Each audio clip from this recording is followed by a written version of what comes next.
ત્રીજો એક પ્રસંગ તમને કહું. વડોદરાના બે ભગત થઈ ગયા, રણછોડદાસ અને ધનેશ્વર, બે ભક્ત. ગોપાળાનંદ સ્વામીના જેના ઉપર હાથ પડ્યા હતા એને કંઠી બાંધી હતી આ સંતે. તમે કેવા સંતના યોગમાં છો એવો પાવર આવે. અને ગોપાળાનંદ સ્વામી જે દીનો માથે હાથ મૂક્યો હતો ને તે દીનું આ લોકોએ બે જણા બ્રહ્મચર્ય પાડવાની શરૂઆત કરી દીધી હતી. લગ્ન નહોતા કર્યા, આજીવન બ્રહ્મચર્ય પાડીને સત્સંગ કર્યો ને કરાવ્યો. હવે એક પ્રસંગ બને છે, વડોદરાની ઈ સરકાર એક ચર્ચા, વિદ્વત ચર્ચા ગોઠવી. હજારો માણસો ભેગા થયા. અત્યારે કેમ આપણે બધા ભેગા થયા, ભેગા થયા. ફ્રી ડિસ્કસ હાલતો હતો. ઓની વાતું કરે, થોડીક વાર ઓલા સંપ્રદાયની વાતું કરે, ઓની વાતું. એમાં કહો કે સ્વામિનારાયણની વાત ઉખડી નાખી. ઉખડી એટલે થઈ એ નહીં ચાલુ. આપણે ઘણી ખબર ટોળા મારવા બેહી તઈ જેની ઉખડે એની થાય ચાલુ, બસ એ ખૂટે તો બીજી ઉખડે એ ચાલુ થાય, થોડીક વાર એ હાલે રાખે. પછી કલાક પછી ગોતી કે વાત પેલી શરૂઆત કેની થઈ કાંઈ છેડો હાથમાં ના આવે, જેની ઉખડે એની થાય ચાલુ. ત્યાંમાં સ્વામિનારાયણની વાત ઉખડી અને સ્વામિનારાયણની વાત ચાલુ થઈ. અને એમાં એવી ચર્ચા નીકળી પડી કે સ્વામિનારાયણ વાળા બધા બ્રહ્મચર્યની વાતું કરે ને એ બધું ઢોંગ ને પાખંડે કે એ બ્રહ્મચર્ય કળીયુગમાં હોય જ નહીં કે યા સાધુડા એના છે એ એમ હશે ને બાયું છે એ એમ જ હશે ને સ્વામિનારાયણનું લગભગ તો એવું જ છે કે. આમ જ્યારે ચર્ચામાં ચર્ચાણી એટલે આ ધનેશ્વર અને રણછોડ બે ભગત છેલ્લે બેઠા હતા અને માળા ભજન કરતા હતા. બધા આવ્યા હતા, એ આવ્યા હતા. આ જ્યારે સ્વામિનારાયણના સંતોની અને સાંખયોગી બાયોની અને શ્રીજી મહારાજના બ્રહ્મચર્ય ઉપર જ્યારે નિંદા ટીકા શરૂ થઈ એટલે રણછોડ ભગત ઊભા થઈ ગયા. ગાયકવાડ સરકારને ઉભા રહો કે મારે આ વાતનો વિરોધ છે. આખી સભા સ્તબ્ધ, કારણ કે પ્રતિભા હતી, જીવન હતું. સૂરજ ઉગે ને જેમ રાત જાય ને, સૂરજ ઉગે ને જેમ રાત જાય એમાંની વાત આવ્યું ને હૃદયમાં ગઈ. ઉભા રહો કે શેની ચર્ચા કરો છો?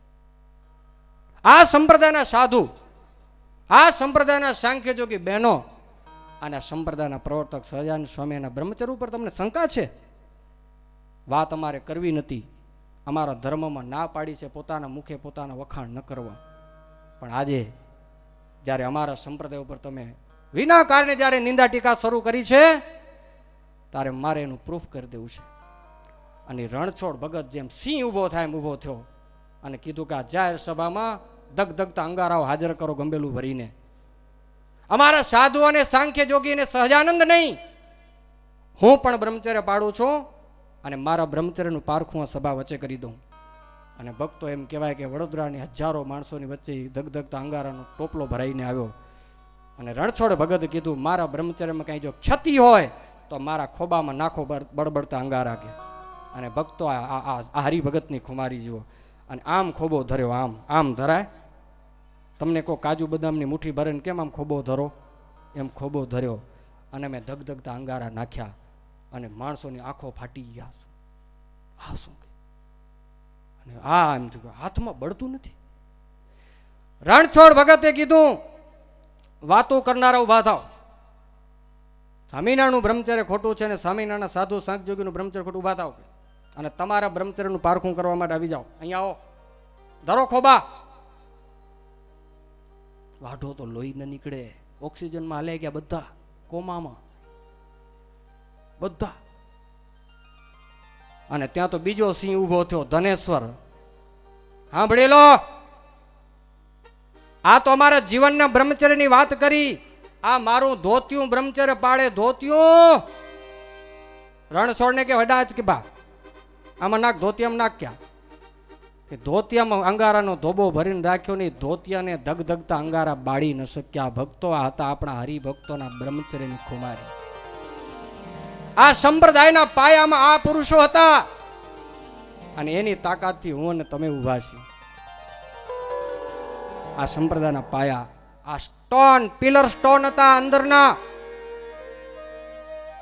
ભક્તો એ કેવા હશે? કોની ઉપાસનાથી આવા થયા હતા? સહજાનંદની ઉપાસનાથી. આપણે એના જ ઉપાસક છીએ. આપણે પરંપરાને જાળવવી પડશે. અમને અને તમને આ વાતો કાયમ યાદ રાખવી પડશે. એક તમારા જેવો સદગ્રસ્ત એમ કે મારું ધોતિયું બ્રહ્મચર્ય પાડે, ઈ હજારો જનતાની વચ્ચે પ્રૂફ કરવું એટલે આપણે એકાંતમાં પ્રૂફ નથી કરી શકતા. આજે કોઈ પોતાને એ હાથ મૂકીને આ વાતનો વિશ્વાસ આપી શકે એવા હશે નહીં હોય એમ નથી કહેતો. આજ પણ ધનેશ્વર અને આજે જ રણછોડદાસ સભામાં છે, પણ એની કેવી હશે એ બ્રહ્મચર્યની અડગતા. ભક્તો, આ ભક્તોને વંદન કરવાનું મન થાય.